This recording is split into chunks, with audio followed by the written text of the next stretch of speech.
Awaken your spirit chosen ones. The moment you realize the rules were never universal is the moment the game stops owning you. Most people think power comes from knowing how people think. That's why psychology became popular. It feels safe, it feels intelligent, it feels like control. You memorize terms, behaviors, trauma responses, attachment styles, and suddenly you believe you've cracked the human code. But here's the uncomfortable fact they don't like advertising. Knowing how the mind works doesn't mean you understand how reality moves. It just means you can describe what already happened with confidence. Science itself quietly admits this. At the quantum level, observation doesn't just record reality, it participates in it. Outcomes shift depending on conditions, timing, and the state of the observer. That's not motivational talk. That's measurable physics. Which means while some people are busy diagnosing personalities, others are adjusting the environment where outcomes form in the first place. One group learns behavior, the other learns leverage. And here's where it gets awkward, in a slightly funny way. You'll notice the people who quote psychology the most are often the ones stuck explaining why their life looks the same every year. Very impressive explanations, by the way. Nicely worded, well-researched, still not moving. Meanwhile, there's another type of person who doesn't argue much, doesn't over-explain, and somehow keeps landing in different realities without announcing how. No vision board speeches, no long captions, just results showing up like they forgot to warn anyone. This isn't about being smarter, it's about operating at a different layer. Psychology studies reactions after the fact. Reality responds before the reaction even forms. When you understand that, you stop wasting energy managing people and start shaping conditions. You stop trying to win minds and start positioning outcomes. And yes, it feels unfair, especially to people who studied really hard and followed all the rules. This is the quiet divide no one talks about. One side memorized the manual, the other figured out where the manual stops working. And once you see that line clearly, you can't unsee it, no matter how many textbooks are thrown at you. Number one, they studied how the mind reacts. You mastered how reality responds. Most people are trained to focus on reactions, what someone said, how it made them feel, what pattern it fits into. Psychology teaches you to trace emotions back to triggers and label the response so it feels manageable. That has value, but it stops at the surface.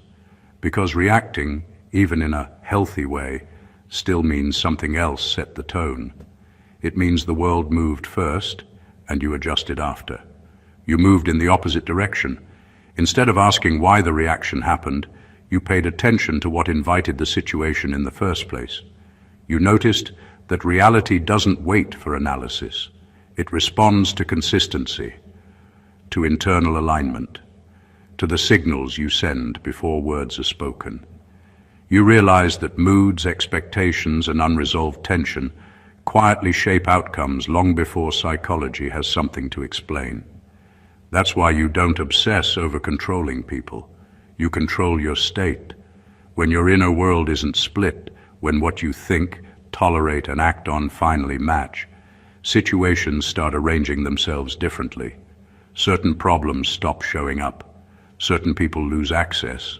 Certain opportunities appear without effort. Not because you forced them, but because the conditions that supported the old pattern no longer exist. Psychology tries to manage behavior once it's already in motion. You learned to change the terrain so the behavior never gains momentum. When there's nothing in you that needs to prove, chase, or defend, conflict struggles to find a place to land. Drama starves. Manipulation has no grip. Even resistance feels confused around you, like it missed its cue. This is why some people can explain their life perfectly and still feel stuck, while others can barely explain what they're doing and somehow keep moving forward. One is busy studying reactions. The other understands response. Reality answers presence, not theory. It responds to what you repeatedly accept, expect, and embody. Once you see that, you stop trying to think your way into a better life. You live in a way that forces reality to answer differently, and that shift changes everything. Number 2, they memorize frameworks. You move at the level where frameworks collapse. Frameworks make people feel safe. They give structure, steps, and names to things that feel messy. Psychology is full of them. Models for personality, trauma, attachment, motivation. Memorizing them creates the feeling of mastery. Like once you know the system, you know life. But frameworks are only maps. They are simplified drawings of reality, not reality itself. And the moment someone mistakes the map for the territory, growth quietly stops. You noticed where frameworks start to fail. You saw that real life doesn't follow clean stages or predictable categories. People contradict their labels. Situations break the rules. What was supposed to work doesn't, and what wasn't supposed to happen does anyway. Instead of getting frustrated, you paid attention. You realized that frameworks are useful until the moment complexity shows up. After that, they become cages. While others reach for a model to explain what's happening, you stay present with what is happening. You don't rush to name it. You watch how things move, where pressure builds, where energy leaks. You understand that once something is alive and in motion, it refuses to stay inside neat boxes. That's why you don't panic when plans fall apart. You know collapse is often a signal, not a failure. Framework thinkers try to force situations back into familiar shapes. You let the shape change. When a system no longer fits reality, you don't patch it, you step outside it. That ability makes you unpredictable in the best way. You're not bound by old rules just because they once worked. You adapt faster because you're not emotionally attached to the structure itself. This is also why people struggle to debate you. They're arguing from inside a model. You're responding from observation. They want to be right within a system. You're interested in whether the system still reflects truth. Those are two completely different games. When frameworks collapse, most people feel lost. You feel free, because you were never relying on them for direction in the first place. You were paying attention to reality as it unfolds, not as it was explained to you. And once you operate from that level, no rigid structure can contain how you move. Number 3, they try to influence outcomes. You influence probability. Most people think influence is about action, persuasion, or negotiation. They push, they argue, they try to convince, and they hope someone or something bends to their will. That's the common idea of power, the version most people chase. But outcomes are rarely that linear. Life doesn't respond to effort alone. It responds to conditions, timing, and alignment. Trying to force results is like shouting at a river and expecting it to change course. You can splash, but the current decides where it goes. You operate differently. You understand that influence at the surface is temporary. True leverage happens before the moment anyone notices. It's subtle, invisible, and yet completely undeniable when the effect arrives. You adjust probabilities, not actions.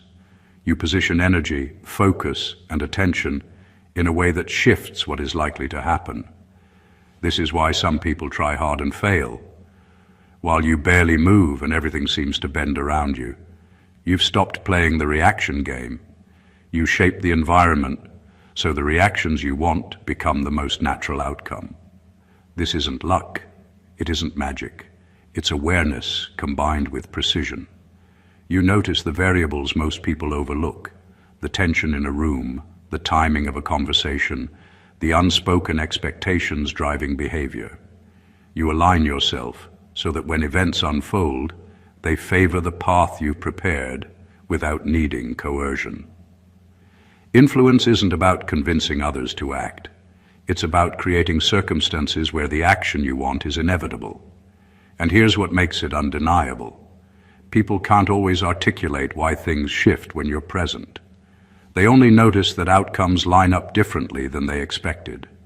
They analyze and debate, but probability quietly obeys your calibration. While others exhaust themselves pushing doors closed, you move into spaces where doors open themselves. That is the power of working with probability instead of struggling against chance. You don't force life, you tune it. And when it tunes to you, it never forgets. Number 4, they gather information.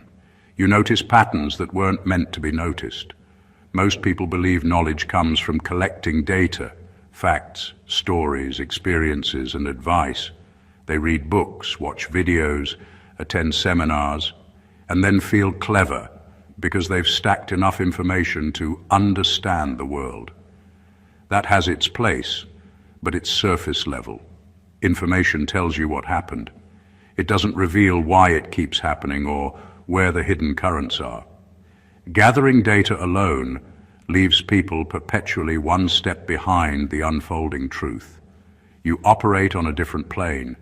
You don't just collect information. You see the invisible currents beneath it. You notice repetition where others see coincidence. You see decisions, reactions, and events recycling in cycles that most people assume are random.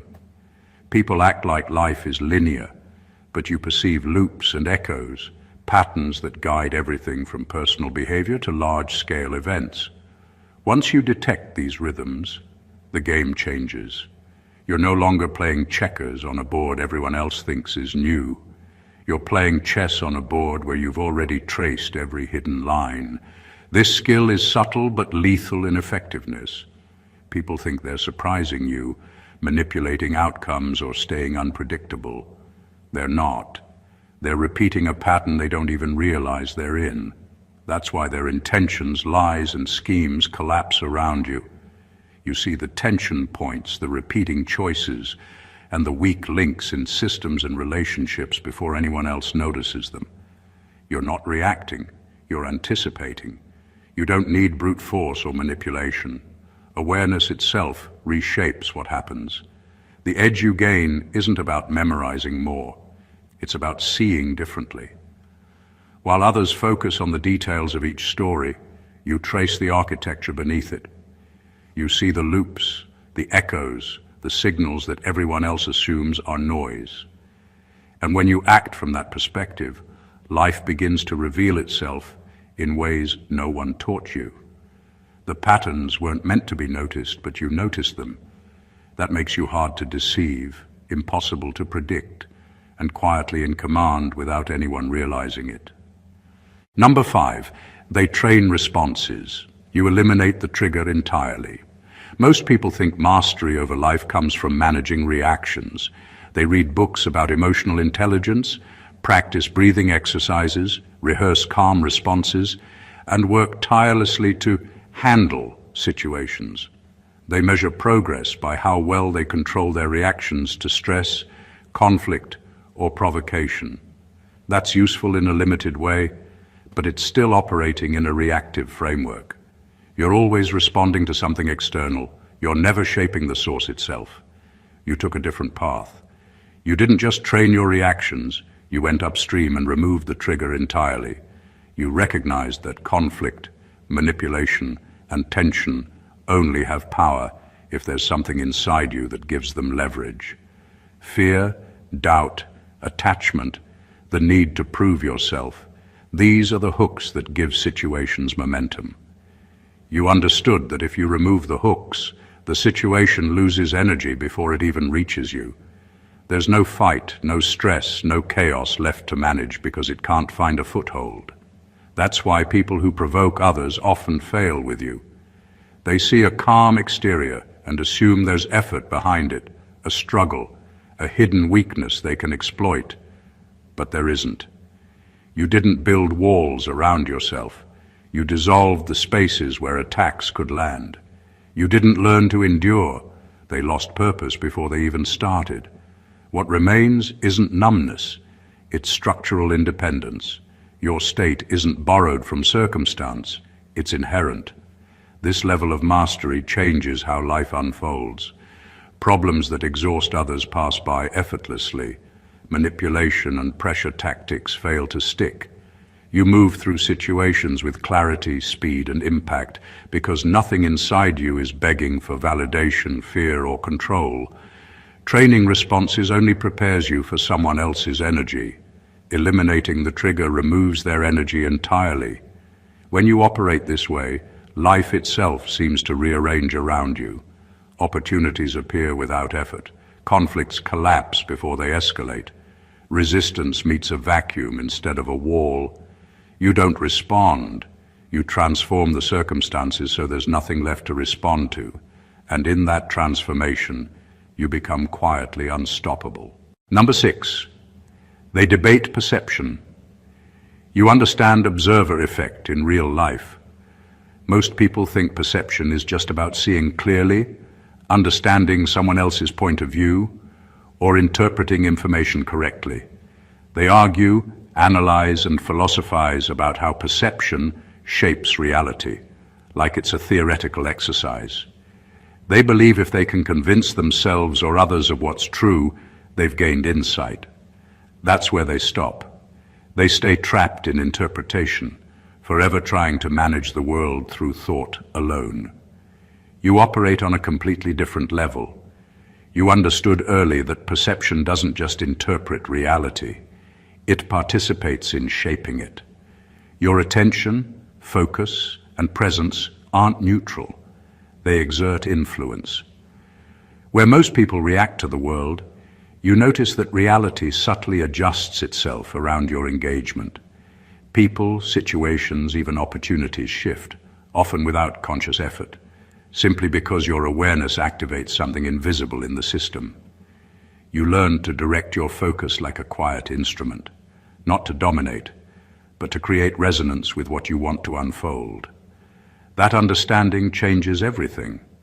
While others debate endlessly over who is right, who saw what, or who misread whom, you are already operating in the field where perception is actionable. You know which signals matter and which are distractions. You know when to intervene and when to remain still, letting the system align itself naturally. You're aware of cause and effect at the level of observation itself, not just the outcomes it produces after the fact. The subtlety is what makes it powerful. You don't announce control or wield influence aggressively. People feel it, though they can't always pinpoint why things bend or collapse differently around you. You aren't managing events externally. You're activating conditions internally that ripple outward. Debate about reality becomes irrelevant because you're no longer constrained by the versions of reality that most people argue over. At this stage, life doesn't need convincing. It responds. You don't argue with chaos. You redirect attention so that chaos finds new paths, leaving space for what you intend. Mastery of observer effect isn't about perception alone. It's about understanding that awareness itself is a force, and when you use it deliberately, nothing unfolds without your quiet calibration. Number 7, they think in cause and effect. You think in fields and conditions. Most people approach life linearly. They see events, trace them back to causes, and assume understanding comes from knowing the reason something happened. They focus on fixing problems after they appear, trying to patch leaks instead of looking at why the system allowed them in the first place. It's a reactive way of thinking, and it limits influence. You can respond perfectly to one situation and still be blindsided by the next, because cause and effect thinking only works when conditions remain predictable, and they never do. You see the bigger picture. You don't just track events, you track the environment, the energy, and the conditions that make outcomes inevitable. You understand that the world is a complex field of interdependent forces. People and events follow patterns, not simple chains of causation. When you shift the underlying conditions, the outcome aligns naturally without forcing it. You don't manipulate the reaction. You change the framework that produces the reaction. This perspective makes your presence quietly transformative. While others scramble to fix what already happened, you're already adjusting the currents. You notice when tension accumulates, when resources are misaligned, when attention is scattered. Those aren't just observations, they're levers. Alter them, and the system starts correcting itself before a crisis emerges. Problems that seem urgent to others are irrelevant to you because you see the root conditions rather than chasing symptoms. Operating in fields and conditions also rewires your strategy with people. Influence is no longer about convincing or persuading. It's about creating spaces where the response you want naturally emerges. You guide, but you don't push. You structure, but you don't control. The world flows toward equilibrium, and you're quietly shaping what equilibrium looks like. This way of thinking changes how life unfolds. It makes you anticipatory instead of reactive, strategic instead of tactical, invisible yet decisive. You're not in a constant game of catch-up with outcomes. You're orchestrating the environment so outcomes occur almost automatically. And once you master this, cause and effect becomes secondary. You stop chasing results and start living in a space where the right results arrive as a natural consequence of how you exist. Number 8, they try to win minds. You change environments. Most people think influence is about persuasion. They argue, debate, and convince, believing that if they can just get someone to see things their way, they've gained power. They focus on minds because that's the visible arena. It's measurable, tangible, and easy to define. But winning a mind doesn't guarantee outcomes. A convinced person can still fail, resist, or revert. The illusion of control is comfortable, but it's limited, fragile, and exhausting. You operate on a completely different level. You don't chase the mind, you shape the environment. You understand that behavior follows context, not just logic. People don't act purely on argument. They act based on the systems, spaces, and conditions around them. When the environment aligns with the outcome you want, agreement and action happen naturally. No persuasion required. Your leverage comes from positioning, timing, and presence, the invisible architecture that guides decisions before anyone even realizes it. This is why people underestimate you. They assume influence is always verbal, explicit, or transactional. They don't see the subtle adjustments you make, the way you shift energy in a room, the signals you send without saying a word, the choices you allow or block quietly so that certain paths become impossible while others emerge effortlessly. Influence at this level isn't about confrontation or argument. It's about creating a reality where the response you want is the natural, obvious, and almost inevitable outcome. Changing environments also changes dynamics faster than trying to convince someone. While others are busy explaining why they're right, you've already arranged the conditions so resistance collapses. People comply, cooperate, or adjust not because they were persuaded, but because the landscape makes anything else inconvenient, inefficient, or impossible. You don't push, you design, you structure, you guide without seeming to touch. Once you operate this way, life feels different. You don't negotiate every interaction. You don't expend energy on debates or explanations. Instead, you create spaces where the right decisions, actions, and results emerge automatically. Minds follow the field. Outcomes follow the environment. And once you understand that, the need to win anything vanishes because the system itself is aligned to answer in your favor. Number 9, they seek certainty. You're comfortable operating without it. Most people live life searching for certainty. They want clear answers, step-by-step instructions, and guarantees before moving forward. They cling to plans, checklists, and routines as if certainty itself can be owned. It gives them comfort, but it also creates hesitation. They wait for the right moment, the perfect information, or the ideal conditions, and by the time they act, the moment has already passed. Life doesn't wait for clarity. It keeps moving, indifferent to whether anyone feels ready. You approach life differently. You don't demand certainty because you've realized it's an illusion. Conditions are always changing. People are unpredictable. Outcomes are never guaranteed. You've accepted that the only reliable thing is your own awareness, your capacity to adjust, and your ability to move decisively in spite of incomplete information. That's why you can act when others freeze. You trust process over prediction, instinct over overanalysis, and alignment over reassurance. Operating without certainty doesn't mean chaos or recklessness.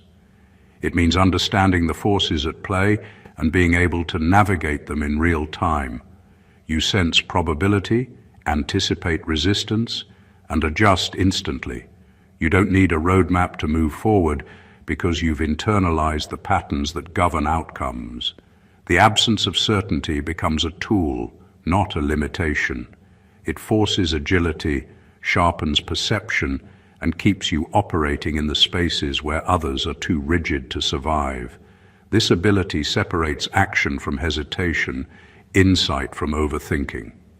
While others debate endlessly about what might happen, you are already in motion.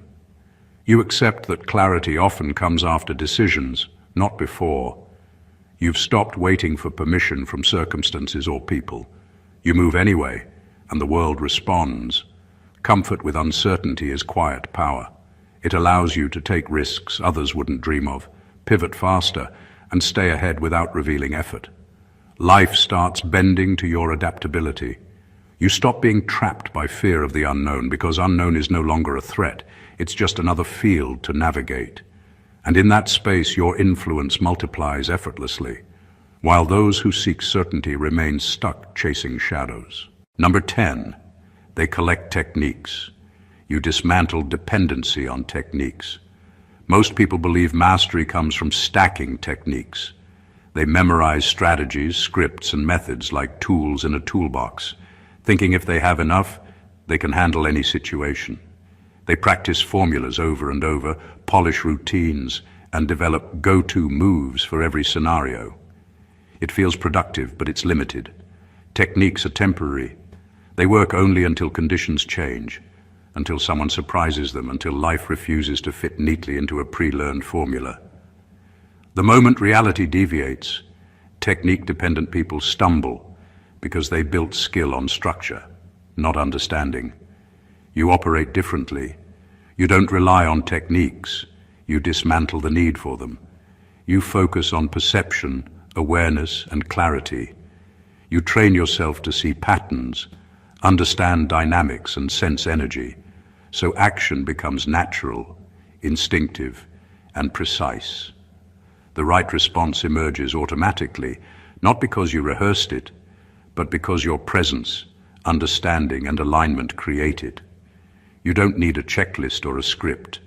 You respond in a way that no formula could predict, and that unpredictability is what makes you effective. This doesn't mean you act randomly. It means your framework is internal, not external. You aren't following someone else's map. You create the map in real time. Problems that would force others to overthink, overplan, or panic are effortless to you. You see the core of the situation and act accordingly without relying on borrowed methods. While others are trapped in technique, you move freely. You aren't limited by tools or rules. You've internalized principles, not practices, and that internalization allows you to navigate complexity without being constrained. People notice this instinctively, even if they can't explain it. They see effectiveness without rehearsal, precision without formula, and influence without effort. Your actions don't scream, "I'm following a method." They radiate understanding, alignment, and inevitability. That's why technique-based people are predictable. They're bound by what they know. You are uncontainable because you operate beyond what can be memorized, beyond what can be copied. Mastery, at your level, isn't about what you can do, it's about what the system naturally allows you to do. Number 11, They explain behavior. You predict collapse points. Most people pride themselves on understanding why things happen. They explain behavior, analyze mistakes, and map events backward as if knowing the why gives them control. They interpret, diagnose, and justify, believing that insight alone creates advantage. The problem is, explanation is always backward-looking. It tells you what already happened, not what is about to happen. By the time they finish explaining, the opportunity to act has passed, and the system has moved on without them. You operate on a completely different level. You don't wait for cracks to show. You anticipate where the cracks will form. You see tension before it becomes conflict, fragility before it becomes failure, and imbalance before it becomes chaos. You detect strain that no one else notices because most people focus on surface events instead of the forces quietly building beneath. Your understanding isn't rooted in stories or labels. It's rooted in observation of structural weaknesses. You know which systems, relationships, and people are running on borrowed momentum, and you adjust accordingly, often before anyone realizes there's an issue. This is why people underestimate you. They assume knowledge of behavior is power. They analyze patterns, expecting predictability. Meanwhile, you're already positioned to respond or even redirect before the predicted outcome arrives. You operate in the zone where cause and effect are still forming, and in that space, you can influence outcomes quietly and decisively. You don't react to mistakes, you prevent them. You don't chase errors, you intercept the conditions that allow errors to exist. Predicting collapse points also gives you freedom.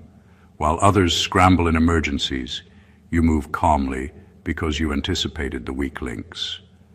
While others overreact to crises, you step in only where leverage exists.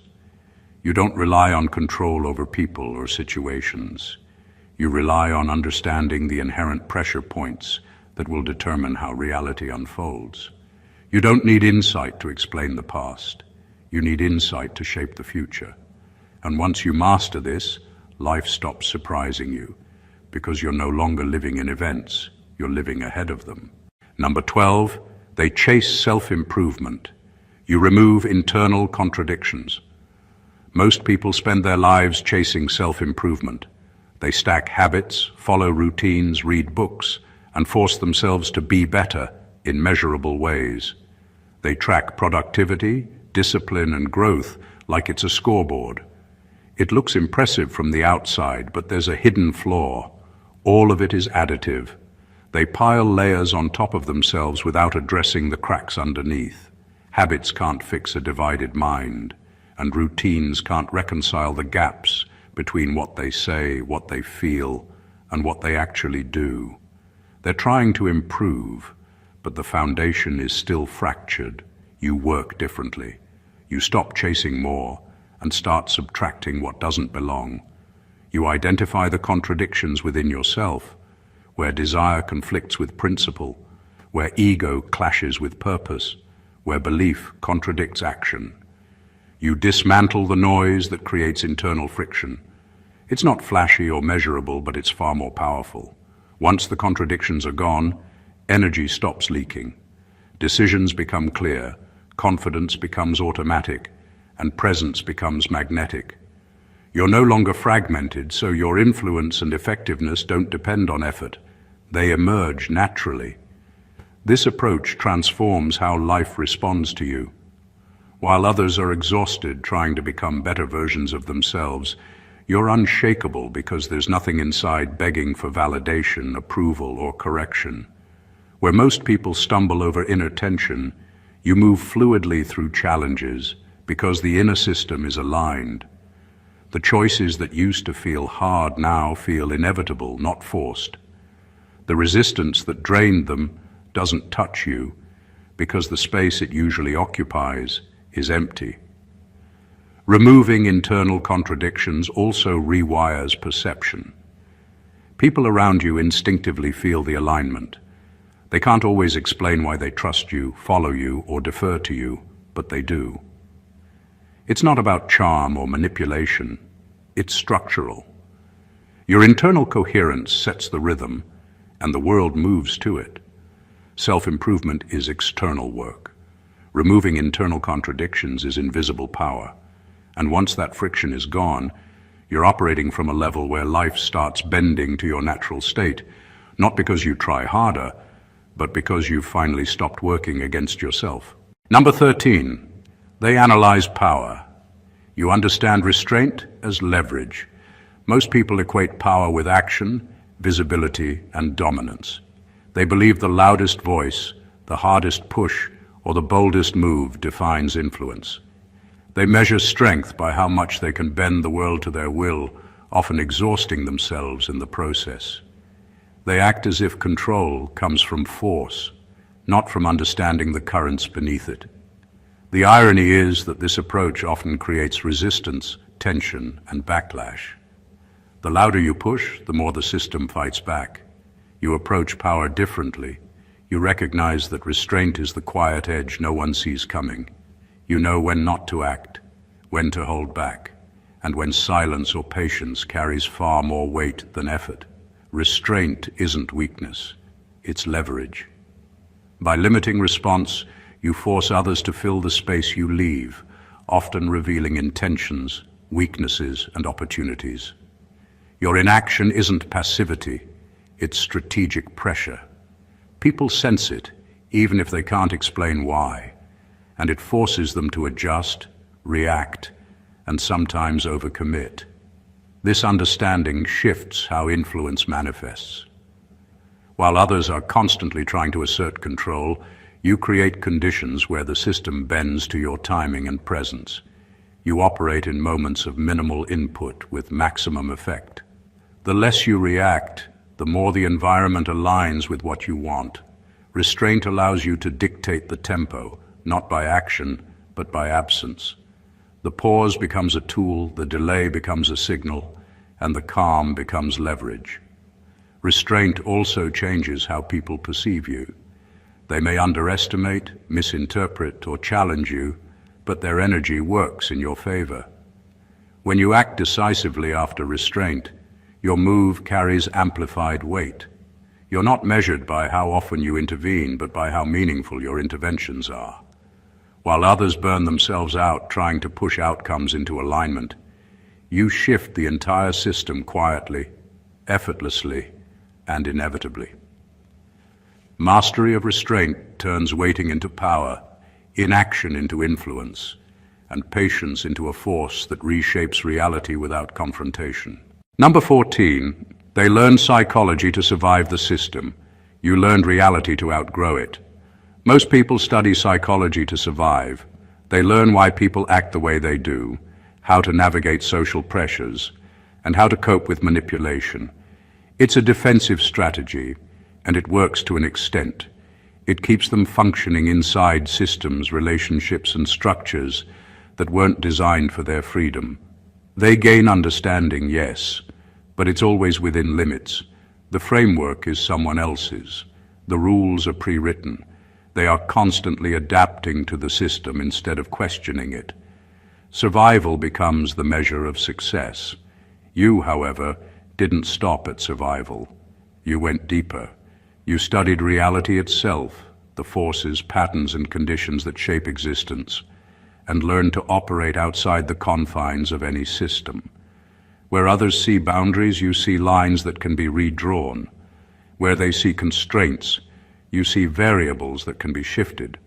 You don't just adapt to the rules, you recognize which rules are irrelevant, which are temporary, and which exist only because people believe in them.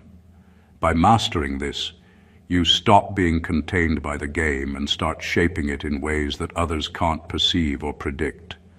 This perspective changes everything. While others focus on tactics and explanations, you focus on alignment and resonance. You understand that reality responds to coherence, presence, and conditions more than to effort or argument. The same strategies that keep people functional in the system have no effect on you because you operate where the system itself bends. Influence, opportunity, and clarity arrive naturally when you're attuned to the deeper structures of life rather than trying to manage the surface-level behaviors of others. Outgrowing the system also rewires perception and energy. People feel it intuitively, even if they can't explain it. You become a reference point for what's possible because you are no longer constrained by expectations, labels, or inherited limitations. Psychology might help someone survive, but understanding reality helps you thrive. You move in spaces where survival is unnecessary because the system has already shifted to accommodate your presence. That's the difference between coping with life and shaping it, between existing under rules and creating conditions where the rules serve you. Once you reach this level, survival isn't a concern. You become fundamentally uncontainable.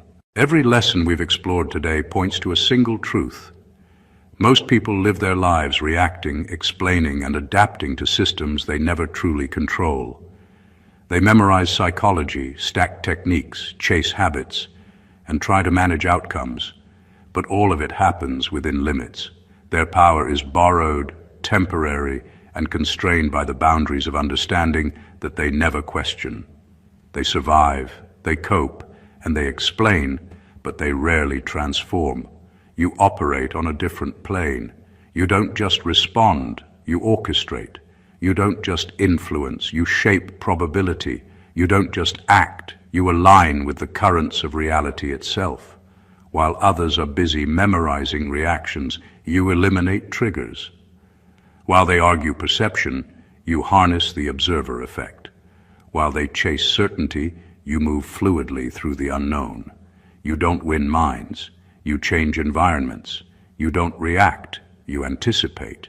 You don't stack methods, you dissolve dependency on them. You don't improve superficially, you remove internal contradictions. You don't push, you leverage restraint. And ultimately, you don't survive the system, you outgrow it entirely.